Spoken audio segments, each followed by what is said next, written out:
All right, thank you. Well, I'll be very quick. I'll be brief in terms of my discussion with the talk because a lot of other things have already been covered, and we're supposed to be giving a couple of minutes. So first of all, let me just say from a brand perspective, this is a very much a no-brainer decision in terms of deciding what you want to be able to do. A lot of folks are talking about the threat behind this or the protectionism of what you're going to do with top-level domains, and it really shouldn't be about that. It should be about the outbound activity, the openness, and ease of use.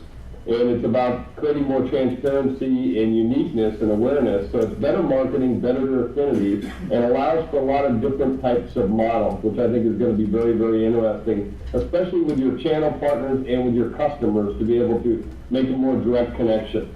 I think the things that you've seen in the past with, quite frankly, I use the language .sucks, you know, like I used to be the chief marketing officer at Kodak. I was very concerned about Kodak sucks, or maybe fuck Kodak, or those types of terms.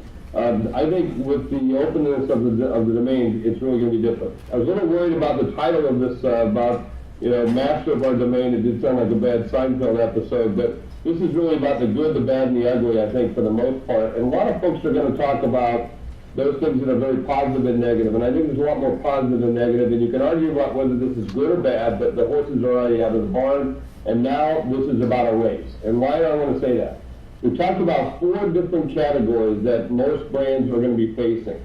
First of all, there's the community, because some brands will be involved in some communities, although it's mostly brands like Redbus in terms of, you know, .Vegas and so forth. Your MGM, you're going to want to be concerned about what Vegas might do, or Atlantic City, or some other cities that you might be closely affiliated with. And then the really 2 major categories that I think I want to talk about today that I think are important are the brand and the generics. And so we all kind of all get a picture of what the brands are. So your .BMW, .Kodak, .Coke, .Pepsi. But the generic category, or what I like to refer to it as a really category domination. These are the names I think that most brands are going to start participating in, because you're not only going to want to buy your own name, but say for instance if you're a major freight company like Conway, you might also want to buy .Logistics or .Freight, and then be category owner and own that entire domain. And I think that's going to be a very, very important aspect of it. Or if you're in craft, do you want to own .cheese, or do you want to own .food? If you're the AMA, you not only want the AMA, American Medical Association, but you might want doctors. And various other associations and groups also might want to own accountant, attorney, trust, poker, and we can go into it. Now, a lot of reference has been made about the application guide. I don't know how many in the room have actually read it. I have. It's 397 pages, and it will take you many, many days of just understanding the acronyms. And so you're going to need a guide through this process. So if you're a brand, and I think there's just a few brands that are in the audience today, but for those that are watching online, you're going to want a guide. You're going to want one of the maybe sponsors that are at this meeting, whether it's like Oscar Registry, New Star, VeriSign, Affiliates, or someone to help you go through this process. And you better start right now. This is going to be at a minimum a 2 to 3 month process for you to fill out this application. If you're a big corporation, if you're in the Fortune 1000, it's going to take longer than that because of the politics, the gauntlet that you're going to have to ride along this. I see the marketing department primarily taking the lead in this because of the outbound nature of how you want to look at it. But they'll have governance groups that'll be a part of it. So you want to include IT, you want to include legal, and in some cases you want to include finance because it's going to have an impact on the model that you might use. I thought the example from the earlier speaker talking about Canon and then putting their customer's name, that's a different type of model. It's going to require a different type of investment. The real message for you as a brand or for someone who's participating in this program is go big or go home, because that's the choice that you have. It's $185,000 to apply, and I'm anticipating another $20,000 to $50,000 in other costs to hire that guy or to have someone take you through this process. You can do it on your own. There's nothing that time, money, and expertise can solve. But my advice to you, if you got a heart problem, go to a cardiologist, not a general practitioner in this case. Get someone who knows what they're doing. Now, this process begins right now. And the reason I say that is that you've got to have that application in between January 12th and April 12th. And April 12th, 15 days later, thereabout, ICANN is going to put out a list of who has applied for which names.